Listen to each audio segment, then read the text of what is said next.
Hello, I'm Marcus V. Calvert, and welcome to Tales Unlimited. Today's Batchery prompt is number 59. Thieves steal cursed money from a demon's bank, money that was meant to be dispersed among the masses. Okay. Cursed money through a bank. I've always had this idea lurking around in my head. Like, what if you literally had a bank and anyone who loans from it, withdraws money from it, basically the bank does any type of transactional business, even has great rates. That money hits you. If you even touch it, if you even claim it, your soul is theirs. You sign anything, hit the terms and conditions. Through all that scribble that no one really pays attention to is like a little line. We get your soul, and people are giving away their souls right and left, and the bank is doing brisk business. Well, these guys get jacked. Now, is it a standard bank robbery where maybe they rob them at the best/worst possible time, like they have $30 million in their vault? Or is this something like a truly devised and intentional heist? Like the money is actually hidden within a glyphed wall. Like you actually have to know how to get into the bank in the middle of the night, bypass the traditional defenses, then bypass, yeah, that's how I do it. Bypass the mystical defenses without waking anything up. Is like 4 robbers, cap burglars with mystical skills, and a couple of folks outside to make sure it goes right.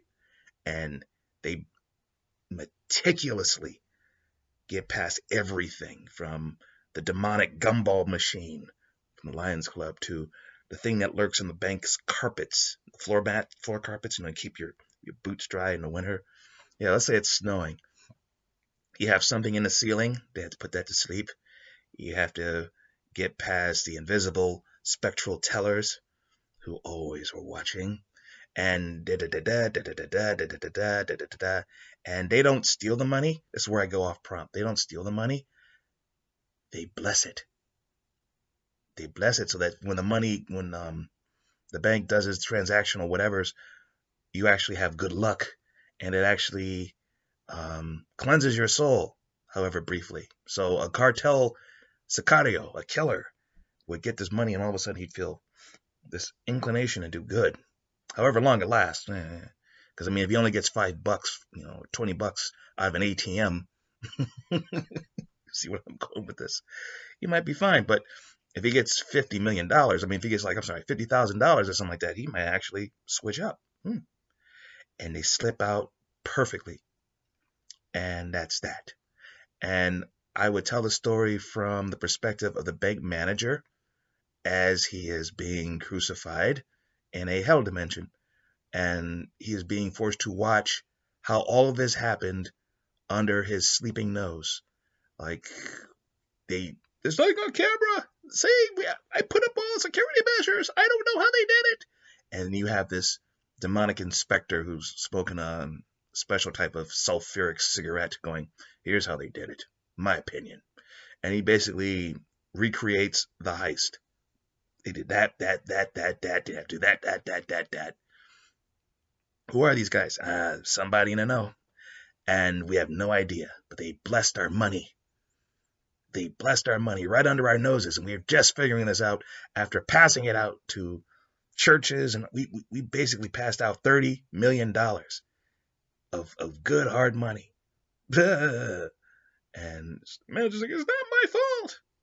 Yes, it is, says the head demon, because I say it is. And then there's an axe or, something involved in, an execution, or they throw him into the pit. But there are other ways to do this, I suppose. A brazen daylight robbery with car chase and everything like that. And it's weird because the police are like, wait a minute, all you stole was a picture from the branch manager's desk of his wife and kids.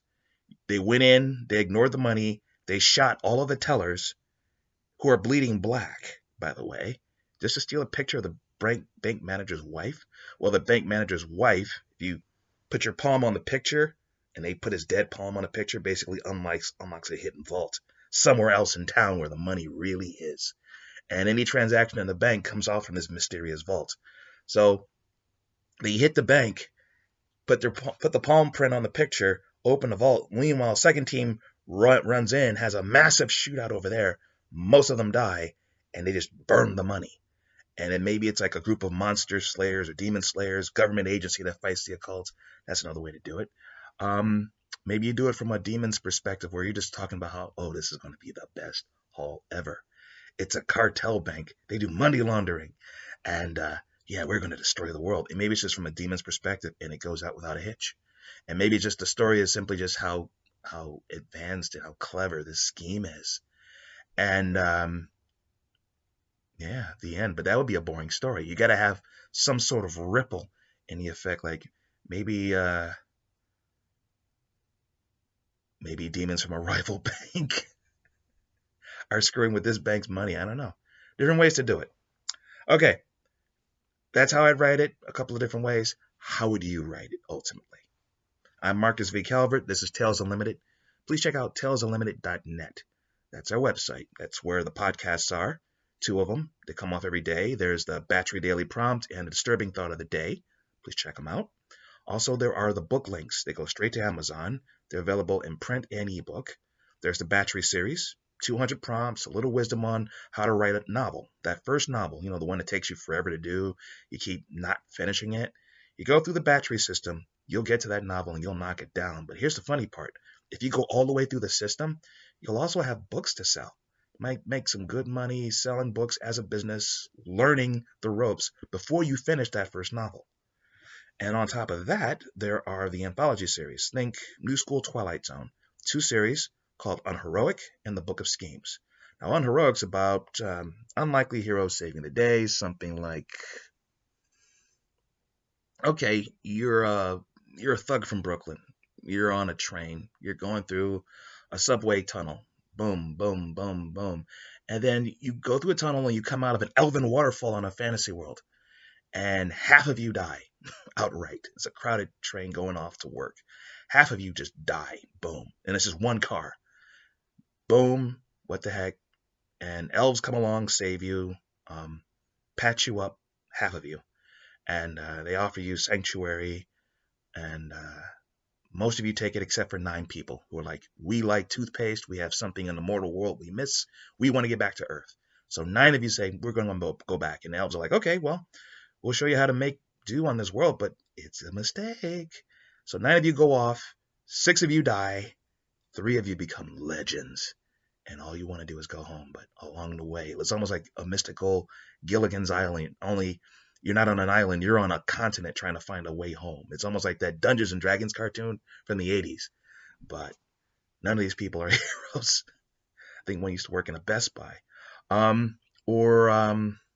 The Book of Schemes. It's about schemes, all kinds of schemes. So in this story called Defective, you have an infiltration android. It can basically turn into any type of, turns into like a nanite sand meant for deployment in the Middle East. Can basically filter through sandy regions or shapeshift into somebody, kill them, take their place, like do surveillance. Supposed to be like our ultimate new near future weapon, right? Well, they create their prototype. The prototype breaks loose, and they think, okay, this is going to be like a Skynet scenario. Is it going to work for the other side? Is it going to turn against us? No. Takes art classes in Arizona, and they finally corner it and catch it, and they're now trying to figure out, okay, what went wrong here? But there's a scheme at play underneath all the weirdness. That's how I write. And then there is the iVillain series. Think Sin City with superpowers. 4 books thus far. It's about a guy named Benjamin Clyde, gentleman fixer, dude in a suit. He has the Legion of Doom on speed dial, and everybody uses him, from the authorities to the villains to the terror cells to private citizens to the Vienna Boys Choir to demons. And his results are impeccable because he only picks the best mercs, and a lot of them have superpowers. And when the heroes got wiped out, he helped. I mean, this guy's a bad guy. He's a villain living in the superhuman crime capital of the world called Pillar City, which is ranked one of the safest cities in America because they control their image very well. And one evening, his luck runs south. His business goes down, like all fixers do eventually. And he's forced to lose his money, his right to do business, has to fire all of his people. And as a last slap in the face, they make him fight crime as a cruel joke. If he leaves town, he dies. If he takes a night off, he dies. And if anyone helps him, they die. Now, for a guy with a phone and no reputation of being any sort of dangerous, they figure he won't last a week. He thrives. Oh, he thrives. Not only does he thrive, he starts a new business where it's okay, well, if I have to fight crime, I'm going to do it the way a villain would.